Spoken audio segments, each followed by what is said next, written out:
Halo teman-teman, jumpa lagi di podcast teman Sumaila ya, Tecika. Podcast teman Sumaila kali ini akan ngebahas gimana caranya ngatasi psoriasis atau psoriasis dan alopecia. Itu teman-teman yang mengalami kondisi yang sama, yaitu psoriasis berupa gatal-gatal peradangan pada kulit secara kronis, atau alopecia botak di kepala, bolong-bolong kepalanya ya. Dan lagi cari cara gimana atasin. Kebetulan sumber podcast ini adalah Kak Agi, orang yang berada kondisi ini secara alami. Tahu kan gimana caranya? Yuk tonton podcast teman sampai ya.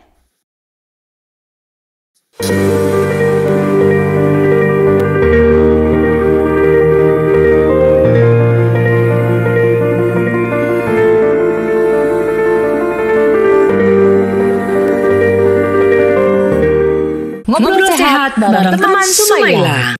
Video ini dipersembahkan oleh sumailacake.com. Kue rengka karbo yang enak.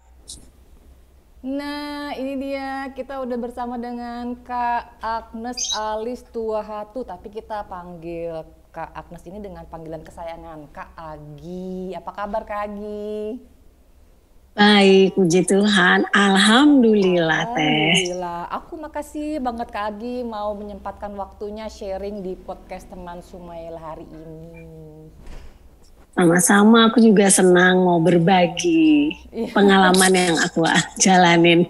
Iya, karena kan kebetulan ya ini ada yang akan kita bahas nih, gimana caranya ngatasin psoriasis dan alopecia. Dan kebenaran Kak Agi juga udah berhasil sembuh dari kondisi-kondisi ini ya. Tapi sebelumnya nih aku mau refresh dulu buat teman-teman yang mungkin belum tahu apa itu psoriasis dan alopecia. Jadi keduanya ini akibat dari kondisi autoimun ya. Kalau psoriasis itu ditandai dengan gatal-gatal, kemudian peradangan yang kronis pada kulit, berupa kulitnya tuh menebal ya, yang gatal itu menebal, kemudian bersisik, dan bagian dasarnya itu warna merah, warna pink.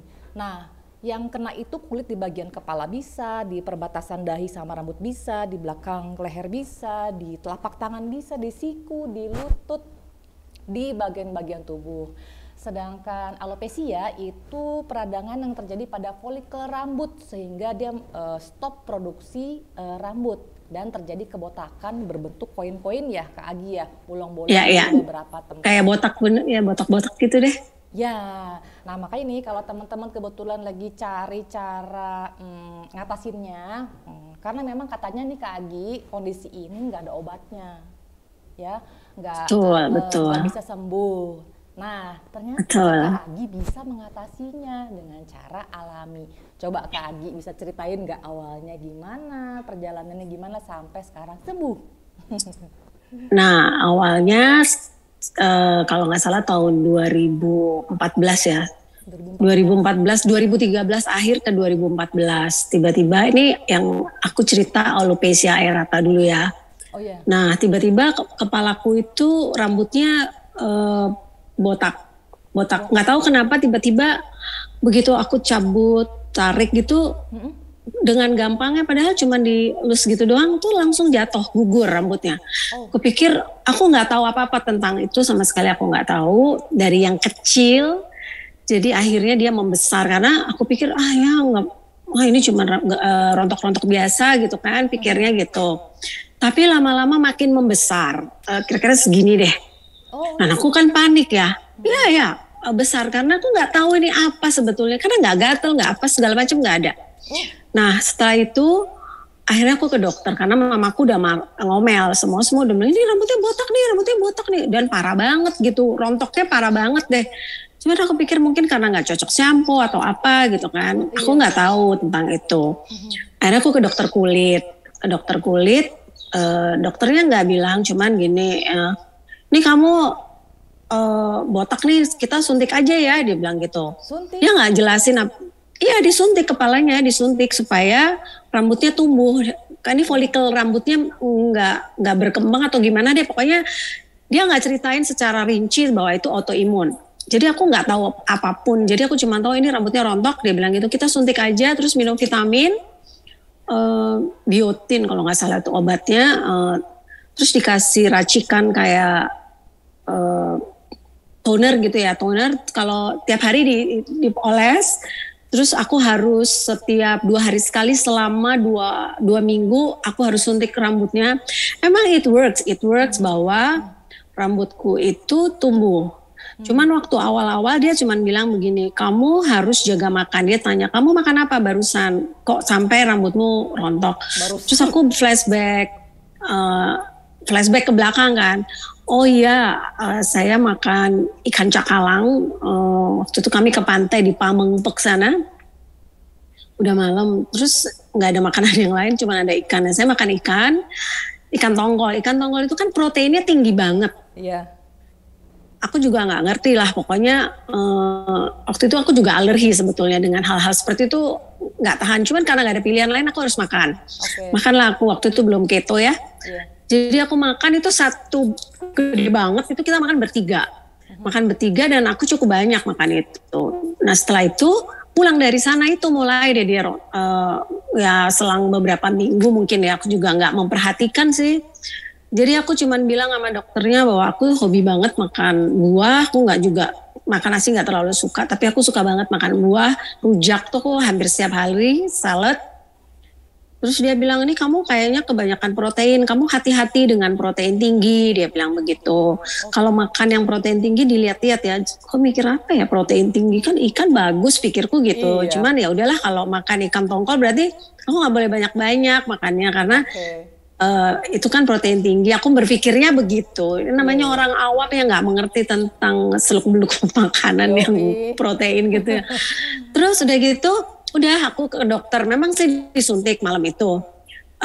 Besoknya aku suruh mamaku lihat, Mal, tolong liatin, kata dokternya kalau udah diituin nanti dia tumbuh loh, biar kata cuman kecil-kecil sedikit. Tapi memang benar, nggak lama sih itu dia tumbuh, rambut itu mulai naik gitu ya. Cuman kan harus disuntik. Terus dia bilang ini akan berulang. Kalau kamu tidak jaga makanan kamu, dia akan berulang. Entah di sini, entah di, pokoknya dia akan pindah-pindah. Dia bilang gitu. Oh oke. Jadi aku harus hati-hati. Jadi aku tetap dengan hobi makanku ya, rujak dan sebagainya itulah gitu ya.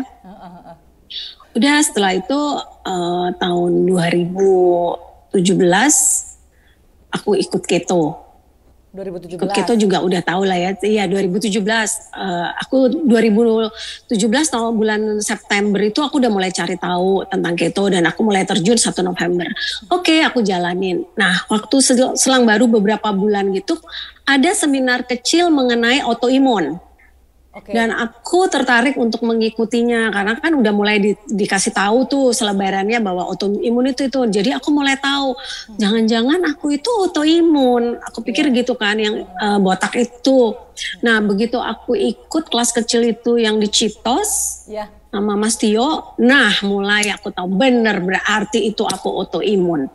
Jadi aku mulai tahu. Aku nggak nyesel juga ya ngikut itu, ternyata banyak hal yang akhirnya aku tahu tentang tubuh aku, bahwa aku ternyata punya ini, aku punya itu, aku punya yang secara nggak sengaja aku ikut keto itu hanya untuk cari endurance, daya tahan tubuh yang lebih kuat untuk supaya bisa naik gunung. Kok jadinya jadi tahu bahwa penyakitku kayak alergiku sembuh dalam waktu relatif singkat, sebulan. Ikut keto itu Desember aku pergi berlibur, aku udah tahu bahwa aku udah sembuh dari alergi. Aku udah nggak pernah hacis, aku udah nggak perlu minum obat untuk minum obat. Kalau mau tidur tuh aku harus minum obat kayak semacam CTM tapi bukan, Claritin. Untuk supaya aku nggak obat gatel, obat kalau hidungnya gatel atau apa, alergi, obat alergi itu sebetulnya. Ya gitu deh, dulu kan selalu bawa kemana-mana bawa obat. Selalu sedia. Akhirnya aku udah mulai tahu, Selalu sedia obat itu? Selalu sedia obat? Iya, selalu bawa. Tapi sejak bulan Desember, begitu aku tahu aku sudah nggak, pas kita berlibur akhir Desember itu, aku udah nggak bawa segala macam itu, obat-obat itu udah aku tinggal. Karena aku yakin bahwa tubuhku udah mulai recovery sendiri gitu. Karena aku udah nggak merasakan tiap pagi aku hacis-hacis, pilek, itu aku udah nggak rasain lagi. Oke, dengan berjalannya waktu aku mulai tahu. Karena waktu itu aku masih rajin ke dokter kulit ya. Untuk pokoknya apalah perempuan-perempuan gitu deh, facial. Ternyata iya beneran. Terus si suster itu yang ngerawat mukaku itu dia bilang gini, ibu di sini ibu ini namanya psoriasis loh, dia bilang gitu. Apa itu? Iya itu yang kayak ketombe gitu loh Bu, itu gatel kan? Ini gatel kan Bu? Iya gatel, saya bilang gitu. Nah ibu perhatiin deh, nanti ini nggak bisa sembuh Bu, tapi harus minum obat. Waduh, ini dia deh. Itu aku udah nggak tahu, itu belum memperhatikan lagi, itu udah belum ikut keto juga ya waktu itu ya. Nah begitu dengan berjalannya waktu, aku udah mulai tahu apa itu autoimun. Ternyata yang autoimun tuh bukan cuman satu, lupus aja yang aku tahu dulu. Ternyata macem-macem namanya kan. Ya. Dan terus aku mulai memeriksa tubuhku sendiri, di mana nih yang ada kayak begini selain di alis mata sini kan. Dan iya benar ada di belahan pantat ya, maaf ya bokong tuh ya. Kalau aku mandi kan aku sabun-sabun gitu. Enggak, dia menebal, kulitnya menebal. Enggak gatel, sampai menebal. Aku pikir ini apa ya? Jadi aku suka kasih aku kan pakai minyak gitu kan, MKK lah kita bilangnya. Nah itu aku kasih rajin. Tapi dengan berjalannya waktu, karena aku bener-bener strict makannya, aku bener-bener jaga, aku makan protein tingginya tuh aku jatahin. Kalau bisa cuma seminggu sekali aku makan daging merah, karena aku udah mulai tahu kan ini yang pantangannya tuh daging merah. Terus kalau kayak udang tuh aku nggak terlalu suka, tapi sejak itu segala macam aku harus makan, kecuali jeroan aku belum bisa, usus aku belum bisa. Cuman aku berusaha makan yang benar-benar dibutuhkan tubuhku. Aku nggak mau pelit lah sama tubuh sendiri ya. Aku pikir ya obat makan ini hanya ganti obat beli makanan ini aku ganti untuk beli obat sebenarnya, uang obat lah sebenarnya. Tapi aku memperbaikinya dengan makanan yang sehat, makanan yang dibutuhkan sama tubuh aku. Jadi kita switch gitu. Ya udah, jadi aku udah nggak perlu lagi ke dokter karena dengan berjalannya waktu, benar ini akan dia hilang, nggak ada lagi tuh, iya hilang. Tapi kalau aku perhatikan, kalau aku makannya too much dengan proteinnya tinggi, nah dia keluar, tiba-tiba dia gatel gitu. Oke. Jadi dia keluar gitu ya, gatelnya keluar gitu. Terus aku bilang oh ya, gue harus banyak, nggak boleh. Kita udah too much dan harus stop. Jadi aku udah bisa mengatur. Akhirnya aku terbiasa untuk mengatur. Kalau pengen makan steak, aku pikir dulu ini seminggu ini aku udah makan apa nih. Kalau belum ya udah aku hajar makan kambing atau makan daging sapi gitulah. Aku makan.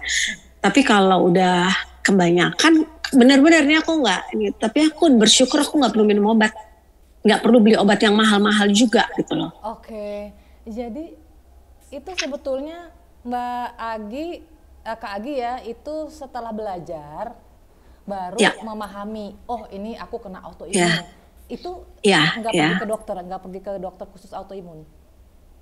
Enggak, aku cuman ke dokter kulit sekali itu aja yang mengenai alopecia areata itu. Iya, udah setelah itu aku nggak pernah balik lagi ke dokter untuk urusan autoimun karena dia sendiri nggak menjelaskan bahwa itu autoimun. Dia cuman bilang namanya waktu itu aku alopecia gitu. Cuman aku nggak ngerti itu apa dan aku nggak pengen Google atau apapun nggak.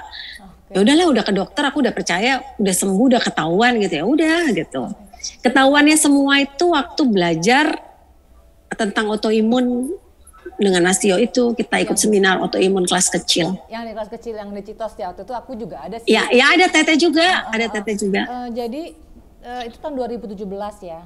Berarti sampai saat ini itu namanya botak-botak udah nggak ada lagi ya? Udah nggak ada. Terus kemudian gatal-gatal yang psoriasisnya itu juga udah nggak ada lagi. Oke, berarti itu sekitar udah berapa lama ya? 2018? Aku udah 4 tahun. 4 tahun ya, 4 tahun. Iya memang kayak tadi aku bilang, jadi psoriasis dan alopecia ini kan akibat dari kondisi autoimun. Sedangkan lebih dari 80% imun kita itu adanya di pencernaan.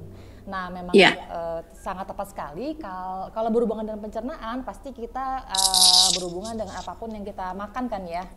tersangkut paut dengan apapun yang kita makan. Benar. Dalam hal ini Benar. yang dilakukan oleh Kak Agi adalah merubah pola makan, ya. Benar. Pola makan yang dilakukan oleh Kak Agi ini apa tadi, keto ya, keto fastosis. Ya. Nah, Ya. karena Kak Agi sudah melakukannya lama, maka mungkin Kak Agi ingin terus melakukan ketofastosis ini ya. Iya. Maka bisa Iya. kita bilang ketofastosis ini sebagai lifestyle Kak Agi sekarang ya. Betul. Boleh di-sharing nggak Kak Agi? Karena kan karena kalau berhubungan dengan makanan pasti kan kita di sini memilih jenis makanan ya. Nah, dalam ketofastosis ini apa yang dikonsumsi oleh Kak Agi? Yang pasti aku udah nggak makan tepung-tepungan, terus roti-roti dari gandum. Dulu aku hobi makan roti gandum ya. Terigu Terus enggak ya? rujak, enggak, kecuali terigu yang low carb ya, yang kue-kue keto gitu. Tepung-tepung Terus rujak, buah-buahan, itu aku cut. Aku cut 100% cut. Really? Karena benar, Mbak, tiap hari, sehari bisa 3 kali ganti nasi itu rujak. Aku punya petis di dalam kulkas, aku punya bumbu rujak. Jadi kalau pulang kantor aku selalu beli buah. Kalau nggak udah makan, aku olahraga seperti biasa, aku yoga, aku ikut fitness segala macam aku lakukan. Tapi begitu pulang fitness aku akan makan salad dengan segala macam itu, dan dressingnya tau lah ya. Kalau aku nggak terlalu suka dressing Thousand Island atau yang berlemak tuh aku nggak demen. Tapi aku suka sekali dengan olive oil itu. Atau sweet sour gitu-gitu deh, yang serba manis lah, mulutku ini serba manis. Jadi bayangkan aku harus meninggalkan semua kesenanganku, keluar dari zona nyaman hanya untuk supaya aku punya hidup yang lebih sehat. Badanku sehat, aku nggak perlu minum obat karena aku tahu kalau aku kebanyakan obat ginjalku juga akan rusak. Karena aku juga sendiri sudah mulai merasakan jadi aku kalau perempuan tuh kan kita suka minum kunyit asam itu ya. Iya. Nah, aku nggak bisa itu. Aku nggak bisa. Begitu aku minum itu, nggak bisa teh. Aku begitu minum itu aku akan anyang-anyangan. Dan itu akan ke dokter. Dan harus minum obat dokter karena itu yang anyang-anyangannya sampai bleeding loh, bukan yang cuman sekedar anyang-anyangan gitu tapi bleeding. Jadi dokternya udah mulai warning gitu, kamu harus hati-hati, ginjal kamu tuh aku nggak ngerti lah istilahnya apa, tapi dia mau membuat kristal, akhirnya mengkristal. Mungkin apa karena dulu aku kurang minum atau apa, aku juga nggak tahu ya. Tapi kalau aku general check up semuanya sih bagus. Cuman itu kelemahan aku nggak bisa tuh minum kunir asem itu, aku nggak tahu kenapa. Udah nggak bisa, sensitif kali ya dengan herbal itu, ya kan? Jamu juga aku enggak. Aku nggak bisa minum jamu. Apapun jamunya nggak bisa. Iya.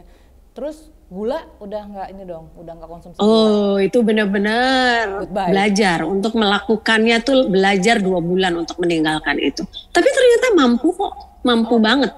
Oke, jadi itu yang dieliminasi. Memang kan kalau mau memperbaiki kondisi autoimun, kita perbaiki pencernaannya dulu dengan cara mengeliminasi beberapa jenis makanan. Nah, ini makanan yang dieliminasi oleh Kak Agi ya, tepung terigu, gula, makanan kesukaan.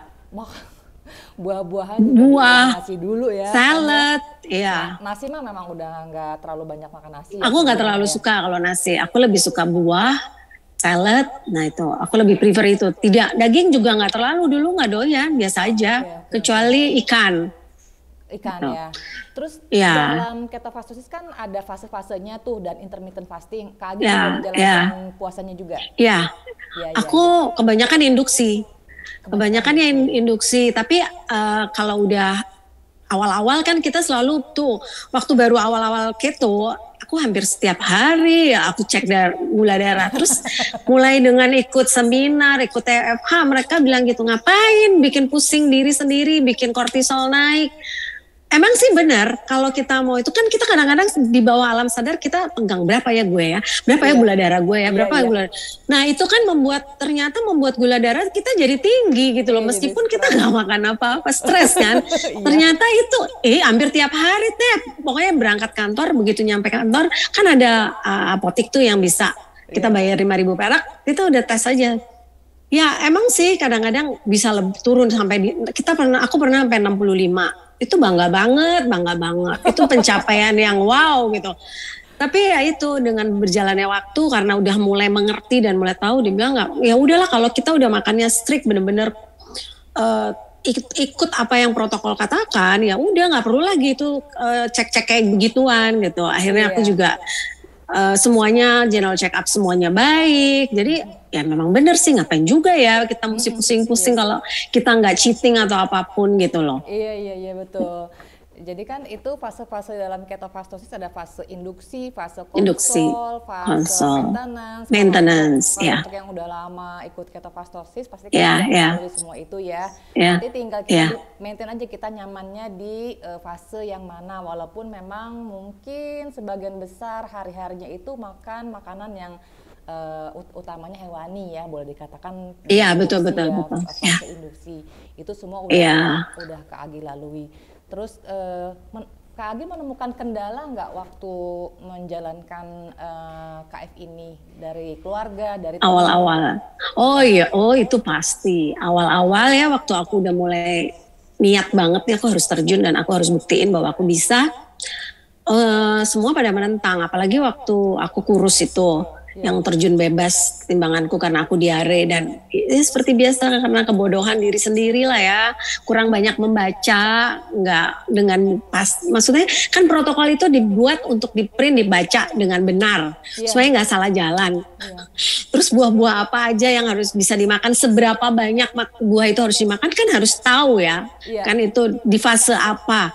Tapi aku kan dasar ya namanya masih belum bisa tahan mulut, itu awal-awal 2018 tuh aku cheating. Aku akuin tuh aku nakal karena aku nggak bisa refuse untuk tidak makan duku, musim duku.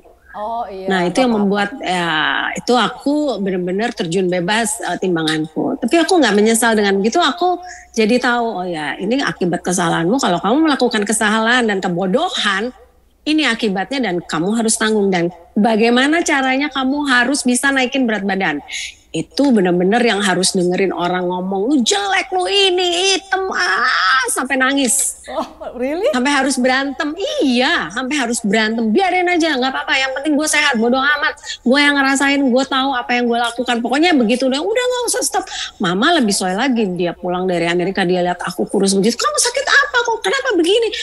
Enggak, aku ikut keto. Udah berhenti aja, kembali aja makan, balik lagi. Enggak. Aku bilang aku nggak akan kembali. Udah tanggung. Dan aku udah buktiin apa yang aku rasakan di badanku, semuanya aku rasain. Emang sih aku nggak terlalu banyak ngomong. Begitu orang udah mulai ngomong, lu jelek, lu tua begini, bodo amat ya, ntar gue buktiin bahwa gue akan kembali lagi seperti semula. Itu aku buktiin benar-benar. Ya udah mulai aku belajar, aku bener-bener udah deh, kalau udah kurus begitu jangan banyak-banyak makan lemak kan. Iya. Mulai aku awal-awalnya kan belum ngerti banget nih Teh. Ya udahlah, intinya kalau ikut TFH, seminar-seminar yang diadakan tuh kita jadi lebih ngerti lah. Jangan males sebetulnya ya, kalau ada informasi itu dibaca, didengerin bener-bener. Oh ternyata gue salah, gue ngapain makan lemak, ngapain gue ini. Udah kalau makan steak nggak perlu pakai yang banyak-banyak lemak, ya udah makan aja itu protein sebanyak-banyaknya. Ya udah mulai aku merubah, aku minum kefir, aku ikut kelas kefir supaya bisa bikin sendiri. Semua yang membuat pencernaanku bagus dan bikin supaya dia itu apa makanan yang aku makan itu benar-benar terserap dengan baik, itu aku lakukan. Dan it works. Aku juga olahraga, nggak mau stres lagi, tidur aku benerin. Aku kan dulu suka begadang Teh. Bisa aku tidur jam 5, besok pagi jam 2 lagi aku tidur malam pagi. Terus nanti harus bangun pagi karena kerja. Sebelum waktu masih kurus-kurus, waktu masih keto, tapi belum beneran. Enggak, ya itu waktu lagi kurus-kurusnya tuh aku bisa tuh begadang sampai jam 1. Ya nggak tahu mau ngapain, pokoknya baca, karena nggak bisa tidur. Itu salah satunya juga nggak bisa tidur. Ya aku pikir benar-benar sih, kita kalau kita stres apa segala macam, terus kepikiran gimana ya, gue kok nggak gemuk-gemuk kayak udah makan ini. Itu kan juga stres ya, di bawah alam sadar ya. Dan ternyata itu sangat membuat tubuh kita itu metabolismenya hancur amburadul deh gitu. Belum lagi aku hobi banget dengan Eka. Dia tahu dong enema. Wah, Eka kan itu, 2 hari jadi sekali. teman-teman, Eka itu enema kopi. Ini adalah salah satu terapi detox juga ya. Oh, jadi Kak Agi juga rajin enema waktu itu ya? Iya, karena salah satunya karena gatel itu. Aku pernah ketoras. Oh, ketoras. Ketoras. Di kulit ketoras ya? itu iya di kulit. Nggak tahan banget. Gatelnya tuh nggak tahan banget sebenarnya. Nah, gara-gara itu sebetulnya aku ikut. Emang berhasil mengurangi gatal-gatal itu sangat. Tapi aku jadi kayak ketagihan. Aku suka banget karena begitu abis kita enema, itu benar-benar super fit dan bener. mind clarity super banget. fit. Iya. Bener-bener nggak kepengen kayaknya badan kenyang itu juga nggak boleh ya ternyata. Kalau gue seminggu 3 kali Bu. Kebanyakan. Kayak minum obat. Bangga banget deh pokoknya kalau udah ikut itu. Dan ternyata itu salah. Ya itulah kalau nggak melakukannya tuh, ya gue lakukannya semua all out. Tapi tidak belajar ini sebenarnya boleh apa enggak. Ini itu enggak, itu enggak gue lakukan. Tanpa pemahaman. Iya, karena sebetulnya benar. enema kopi atau dietnya atau apapun itu sebetulnya itu bagus ya. Cuman kita betul. aja yang kadang itu much ya, itu too much. Benar. Padahal sebetulnya keto sendiri tuh udah KF itu udah detox ya. Kemudian, benar. Apalagi ini Kak Agi juga dilakukannya waktu itu jor-joran enema kopi dan ini. Bukan lagi deh, pokoknya bangga karena gini, ternyata gue bisa gitu. Hanya untuk dan yang paling aku suka karena kulit gitu. Juga. Dan iya benar, itu aku nggak tahu banget. Dan kalau kita setelah enema tuh bahwa apa yang harus kita makan, bahwa benar-benar protein tuh harus masuk, benar-benar semua yang bagus tuh harus ada. Itu nggak semuanya aku lakukan, Ya udah gue udah selesai makan ya udah, gue pikirnya udah cukup, ternyata itu nggak cukup. Iya. Itu tidak cukup, mineral yang tergerus tuh nggak cukup sama sekali. Iya betul, karena waktu kita melakukan enema kopi itu yang waktu rilis itu yang keluar itu selain fesis juga mineral yang banyak. Iya, benar teh. Benar. Terus yang masih banyak miskonsepsi. Itulah aku bilang perlunya. Sorry, gimana teh? Yang masih banyak terjadi miskonsepsi di luar sana itu ya katanya kan ketofastosis atau KF itu kan makanannya tinggi lemak ya, utamanya gaji-gaji atau lemak itu, padahal itu bukan. Itu adalah sebetulnya rasio bahan bakar yang kita gunakan tuh lebih banyak lemaknya bisa dari makanan, bisa dari badan kita sendiri. Dan sebetulnya makanan utama keto itu adalah protein hewan, ya kan? Benar. Kak Agi kan benar. Mengurangi daging merah, tapi katanya tadi aku dengar makan daging merah sekarang nggak apa-apa. Aku punya kayak gini, seminggu aku punya jadwal tertentu bahwa kalau aku kayak nih hari ini nih, aku pengen makan steak. Nah, aku akan makan. Tapi nggak dalam seminggu itu 2-3 kali enggak. Karena aku tahu itu too much buat aku nanti. Karena begitu aku makannya too much, psoriasisku muncul, gatal gitu. Nah itu aku tahu bahwa itu aku stop. Jadi aku harus mengatur, aku bisa makan apa aja yang aku suka. Tapi aku harus mengatur diriku, ini hari ini aja deh, besok minggu depan lagi. Kan masih ada hari lain gitu. Jadi kita sendiri harus mengenal tubuh kita untuk bisa mengatur apa yang kita lakukan ini nggak too much gitu, nggak terlalu banyak gitu. Betul. Karena kan kita punya kelemahan, kita dibilang nggak boleh terlalu banyak protein tinggi kalau autoimun. Ya udah diatur apa yang nggak boleh ya udah makan ikan, makan ayam, seperti itulah yang aku lakukan. Iya. Pada akhirnya Kak Agi bisa memilih makanan ya, yang mana yang sekiranya menimbulkan masalah, yang dimana yang aman buat Kak Agi kan. Betul banget. Kak Agi? Kenapa? Kalau sayur-sayuran? Jadi aku punya jadwal kayak hari Sabtu atau hari Minggu, aku pakai fase maintenance. Itu aku sengaja pakai fase maintenance. Iya. Aku supaya aku pengen, kadang-kadang kan pengen makan kayak ini, ya udah deh gue masuk fase maintenance, tapi lebih banyak makan proteinnya dibanding sayurannya gitu. Kalau udah makan siang ya udah malam ya udah balik lagi makan protein lebih banyak gitu. Oke. Ya gimana pinternya kita lah teh.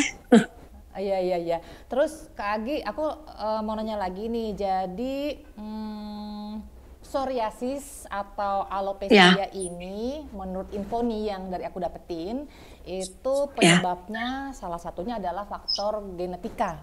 Dari keluarganya Kak Agi ada nggak yang ngalamin autoimun atau psoriasis atau alopecia ini?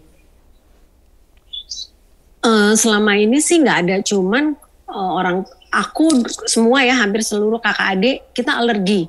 Alergi aja. Ya. Alergi. Ya mungkin karena kami suka banget makan yang semuanya mengandung kecap. Jadi suka banget kecap. Harus. Di rumahku itu. Jadi sejak aku keto, aku mulai memberikan pengetahuan ke mamaku. Kenapa kita itu kalau pagi pilek ini karena kita too much dengan yang hal-hal yang kayak karbonya too much, gulanya too much, kecapnya too much gitu. Dan akhirnya adik-adikku udah mulai tahu dan mereka juga udah, meskipun mereka tidak menjalankan keto, tapi mereka udah mulai cut gula.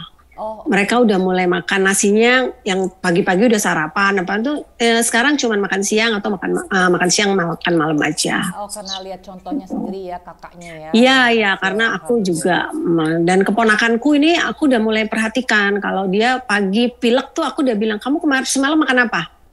Jadi aku mulai mereview gitu. Jadi aku akan tegur ke mamanya, jangan dikasih yang terlalu manis atau ini. Jadi dia pilek. Pagi tuh pasti dia akan ingusan, alergi. Iya gitu. Jadi dan untungnya ponakanku tuh, aku tuh jadi role modelnya dia gitu. Jadi dia kalau makan apa yang aku makan dia lihat. Aku mau makannya seperti itu, nggak mau pakai nasi gitu. Iya itu dia. Jadi alhamdulillah menginspirasi keluarga ya. Iya, akhirnya yang tadinya ditentang akhirnya ya karena mereka sendiri merasakan ya. Iya, mamaku juga, terutama mamaku yang udah umurnya 83 tahun itu gula darah puasanya cuma 85 waktu aku suruh general check up. Oh, memang mama ada diabetes? Enggak ada, cuman waktu itu kan mau vaksin. Aku pikir kan dia udah lama nggak general check up. Karena aku bilang, mah lebih baik kalau mama mau tahu supaya nanti kalau divaksin, kan kita nggak tahu ya orang tua tuh kalau divaksin apa efeknya. Terus ayo yuk kita mendingan cek aja, general check up aja dulu. Kita tahu gula darah apa segala macem. Dan bagus karena aku udah bilang sama dia, kurangin tuh makan nasinya, jangan banyak-banyak makan nasi. Gula, mamaku hobi banget minum teh gula itu sehari bisa 4 kali. Really? Aduh itu bahaya banget loh. Beneran. Dan itu dia cut semua, sama seperti aku. Kami semua hobi banget makan yang manis-manis teh. Iya. Dan akhirnya ya udahlah, mamaku akhirnya jadi lebih sehat karena dia meng-cut semua yang aku bilang nggak ada untungnya nih makan beginian memang beneran. Okay. Dan akhirnya dia bersyukur lah gitu teh. Iya. Jadi itu tadi ya salah satu penyebab dari kondisi psoriasis dan alopecia atau autoimun ini. Ya. Salah satunya kan genetika. Kemudian juga tuh ada karena virus, kemudian juga jamur, kemudian juga ada karena trauma dan stres pada fisik dan psikis. Itu juga salah satu penyebabnya tuh katanya Kak Agi. Ya mungkin ya waktu itu aku juga kalau stres terus keluar, misalnya kita nggak pernah tahu ya, tapi mungkin salah satunya itu. Dan kemudian ada lagi katanya penyebabnya adalah komorbid seperti kondisi resistansi insulin atau sindroma metabolik. Di antaranya ya hipertensi, jantung, kemudian diabetes. Nah diabetes kan Kak Agi tahu sendiri itu kondisi di mana gula darah dalam tubuh kita itu selalu tinggi ya gitu ya. Nah itu juga rupanya bisa jadi pencetusnya juga dari kondisi ini, kondisi permasalahan pada kulit. Psoriasis, oh bisa jadi ya Teh ya, mungkin karena itu juga ya, karena aku hobi banget dengan gula itu. Gula pasir ya? Jadi iya gula merah, gula pasir. Aku minum teh dulu kan sehari bisa 4-5 kali teh manis ya. Pokoknya semua serba harus manis. Bisa jadi karena itu, terus alopecia itu kena psoriasis. Karena metabolisme tubuhku tidak aku juga nggak pernah ngecek gula darah. Tapi semuanya di ambang batas. Selalu di ambang batas kalau aku mulai check up gitu ya setahun sekali itu di ambang batas tuh aku akuin. Mungkin itu juga salah satu penyebabnya. Apanya tuh yang dia? Karena aku nggak tahu, mungkin pradiabetes, mungkin waktu itu aku udah pradiabetes, aku nggak tahu gitu loh. Itu bisa jadi kan, salah satunya. Karena dengan pola hidupku yang makan manis setiap hari, almost sehari itu bisa mungkin bisa 4-5 kali, 10 kali ya, aku nggak tahu deh. Tapi aku bersyukur, ya itu aku ikut keto, semuanya aku cut, jadi semua jadi membaik dah. Iya. Karena memang banyak sekali Kak Agi nih yang orang-orang ini nggak menyadari kalau sebetulnya mungkin dirinya diabetes atau udah masuk kondisi pradiabetes ya. Contohnya dengan kondisi dari autoimun ini kan itu akibat dari gangguan dalam pencernaan ya. Di sana kan banyak imun kitanya paling banyak di dalam pencernaan itu kan. Nah, salah satu yang mengganggu sistem pencernaan atau sistem imun dalam pencernaan itu kan karena diet yang tinggi gula, tinggi karbo gitu, sehingga terjadi disbiosis atau overpopulasi dari bakteri jahat dalam pencernaan kita itu juga kemudian terjadi infeksi di pencernaan itu.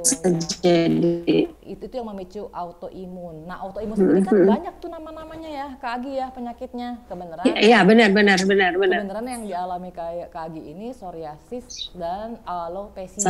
Alopecia.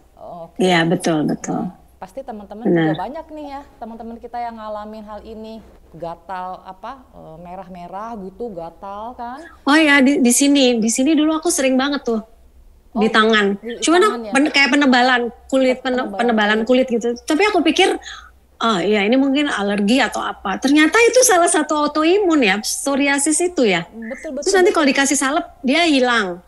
Ya, aku baru nggak sekarang. Di sini pokoknya pindah-pindah dia. Oke. Juga katanya aku baru tahu. Tanda-tanda atau gejalanya seperti kuku yang menghitam atau kuku yang memendek gitu loh. Kukunya hitam-hitam itu juga tanda-tandanya sih katanya. Kalau itu enggak, tapi kalau gatal itu hampir adikku itu ada gatal di sini dulu, kalau nggak gatal di sini gitu deh. Ada. Terus kita kasih ada salep tuh. Nah, udah deh hilang kalau dikasih salep itu. Wow. Tapi nggak tahu kalau itu salah satu jenis autoimun. Ya, kan kita kan memang harus belajar ya. Jadi kalau kita satu kondisi sakit atau apa, sebaiknya sih kita cari tahu kan ya. Terus kalau misalnya ternyata melakukan salah satu cara untuk sembuh nggak berhasil, kita bisa cari cara yang lain gitu kan. Dan keputusan Kak Agi ini udah benar memutuskan untuk cari alternatif yang alami lah untuk sembuh ya. Iya, benar. Dan terbukti bahwa psoriasis dan alopecia ini yang katanya nggak ada obatnya, ya katanya nggak bisa sembuh, sekarang sembuh. Iya, betul banget. Iya, karena dia bilang, dokternya sendiri akuin kok, nanti kamu akan pindah ke sini, pokoknya nggak di satu tempat, dia akan keluar lagi di tempat yang lain gitu. Jadi kamu harus hati-hati. Waduh, hidup susah bener ya kalau gue harus jaga makan gue harus tahu ini apa ya, protein tinggi atau enggak. Karena kan kita nggak tahu dulu bahwa yang menyebabkan itu adalah daging merah itu sendiri gitu loh. Dan dengan gaya hidupku yang dulu amburadul, yang lebih banyak makan gula dan sebagainya, jadi ya mau nggak mau ke dokter lagi, minum obat lagi untuk bisa numbuhin rambut. Nggak murah loh, gue berobat untuk suntik itu sekali suntik selama 2 minggu, nggak murah. Itu cukup mahal menurut kita ya.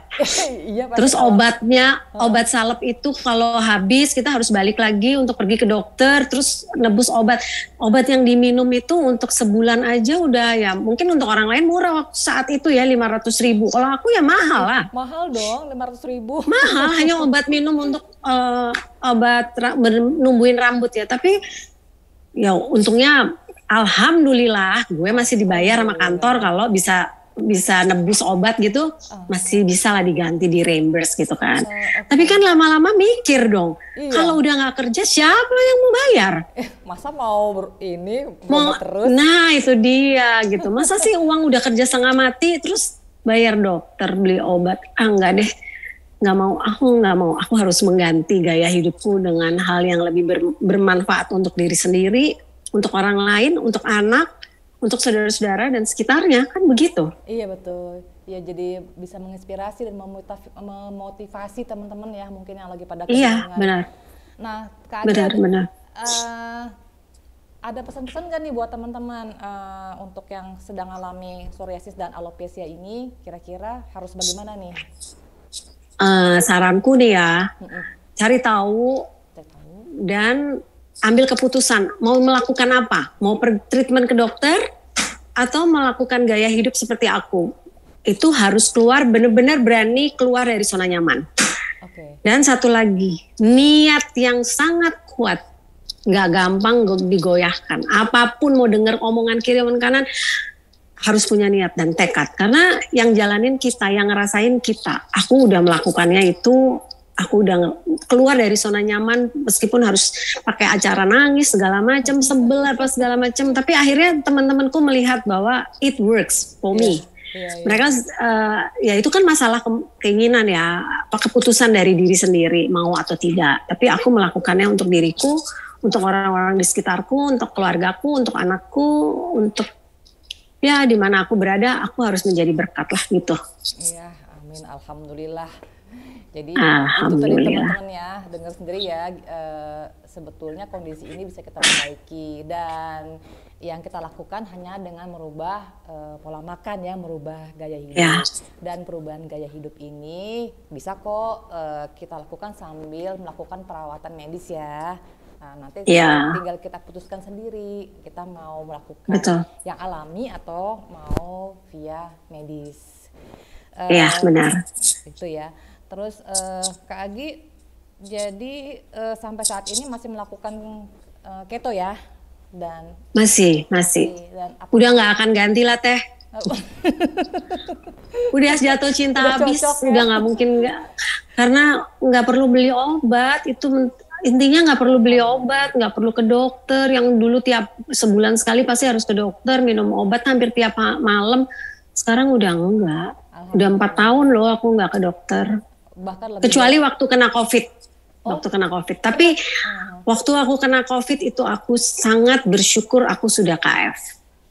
Karena tidak bergejala, tidak parah menurut aku nggak parah karena aku hanya hilang penciuman, tapi aku tidak demam, aku tidak batuk atau apapun, tidak. Semua hasil ronsen dan sebagainya emang ada flek, tapi dengan berjalannya waktu dokternya bilang ini akan hilang dengan sendirinya. Jadi aku tetap bisa olahraga di saat aku isoman. Aku nggak tahu deh kalau aku nggak ikut keto waktu itu mungkin aku akan kena dimer tinggi karena diabetes dan sebagainya yang seperti temanku alami. Tapi aku bersyukur banget, memang benar ya apa yang kita niatin terjun dan Tuhan pasti akan udah jalanin. Cari ilmu sebanyak mungkin, cari informasi sebanyak mungkin. Jangan diam dan hanya mendengar, ini katanya enggak. Buktiin sendiri dan pelajarin, itu aja sih kalau aku. Iya betul, harus punya bekal ya. Jadi jangan juga asal nyemplung, kita harus belajar ya. Benar. Kalau kita punya pemahaman yang cukup kan juga melakukannya juga ya nggak asal-asalan, terus nggak gampang ini ikut arus. Iya. Jadi ya mungkin karena aku juga orangnya punya pendirian, aku nggak gampang. Lu mau ngomong apa terserah, gue ngejalaninnya begini gitu loh. Lu mau bilang ini, mau bilang itu, gue akan find out by myself apa ini benar atau enggak gitu. Tapi kalau lebih banyak yang benar, kenapa gue harus ikut lu yang cuma satu bilang nggak benar gitu? Itu gue, itu aku maksudnya ya. Aku sangat berprinsip untuk hal yang untuk segala hal aku punya prinsip. Aku nggak mau biar temanku bilang. Orang yang paling aku sayang pun bilang aku jelek atau I don't care. You can leave me if you don't like it. Take it or leave it. Itu aku. Beneran Teh. Iya bener, karena dan akhirnya bener. Dan akhirnya dia ikut. Iya ya bener ya kata lu ya. Kalau low carb itu lebih bagus. Emang iya bilang gitu. Emang bener. Gue udah rasain kok. Gue bisa gemuk seperti ini karena gue rajin. Harus olahraga itu pasti. Dan aku punya body goal sendiri. Yang aku meskipun dengan umur yang hampir 60 tapi aku punya body goal. Aku harus seperti ini. Ya. Kayak umur mau 60. Aku harus punya body goal. Aku akan ikut bulan depan aku akan ikut lari kembali, aku terjun ada virtual run, aku akan ikut 10 kilo. aku punya target setiap bulan kalau perlu aku ikut lari itu aku harus ikut. Oh, itu. Mulai tahun depan ya itu target. Berarti Kak Agi masih aktif olahraga sampai hari ini dong ya? Aktif. Masih. Karena aku punya body goal. Kalau aku udah mulai ini kayaknya nih kebanyakan makan yang too much manis-manis ya. Kadang-kadang kan kue keto itu kan aku hobi banget jajan ya. Tapi kalau udah too much kan kita bisa lihat di badan kita. Nih kayaknya fatnya terlalu banyak. Ya. Jadi aku harus lebih kenceng lagi nih olahraganya, entah angkat bebannya, entah puasanya dipanjangin, entah lari gitu. Tapi it works. Tapi yang lebih penting lagi, jangan begadang lagi Kak Agi. Oh udah enggak teh, udah enggak. Kalau ngantuk tidur.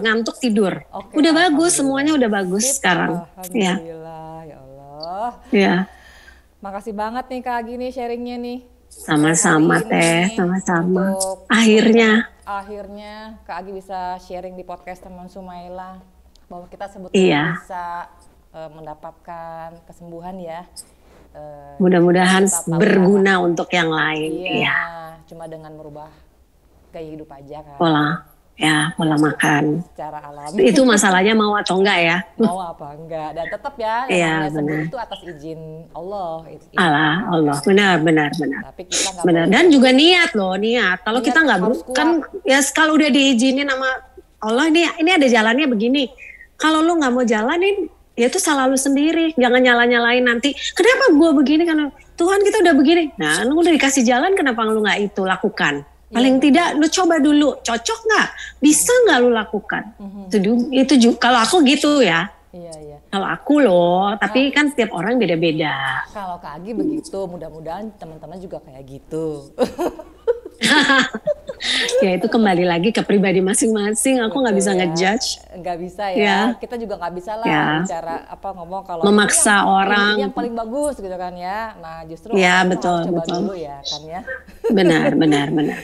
Aduh, udah 41 menit aja nih, masih pengen ngobrol lagi. Nggak kerasa ya. Nggak kerasa. Alhamdulillah Kak Agi udah sharing di podcast Teman Sumaila. Nah buat teman-teman yang kebetulan ngalami kondisi autoimun, salah satunya itu psoriasis dan alopecia, bisa coba nih, gampang kok dengan merubah pola makan atau gaya hidup seperti yang dilakukan Kak Agi ya. Sehingga tidak perlu lama-lama lagi tuh berobat. Iya, minum obatnya, ngabisin duit di dokter. Nggak murah loh itu, benar. Aku udah ngalamin, nggak murah. Iya. Nggak murah ya. Alhamdulillah, mudah-mudahan bermanfaat sharingnya nih luar biasa dari Kak Agi. Alhamdulillah. Motivasi puji Tuhan. Semua juga ya. Kayaknya udah dulu ya Kak Agi ya. Nanti kita sambung lagi. Makasih ya Teh. Iya, makasih. Kita harus kayaknya ketemu di darat. Nggak ada lagi di udara. Offline. Udah di darat. Udah offline ya. Ya. Kita janjian ya. Iya, oke Kak Agi. Makasih thank you. Sama-sama, makasih. Tuhan berkati juga. Assalamualaikum. Terima kasih Teh. Assalamualaikum. Salam. Selamat siang. Bye-bye.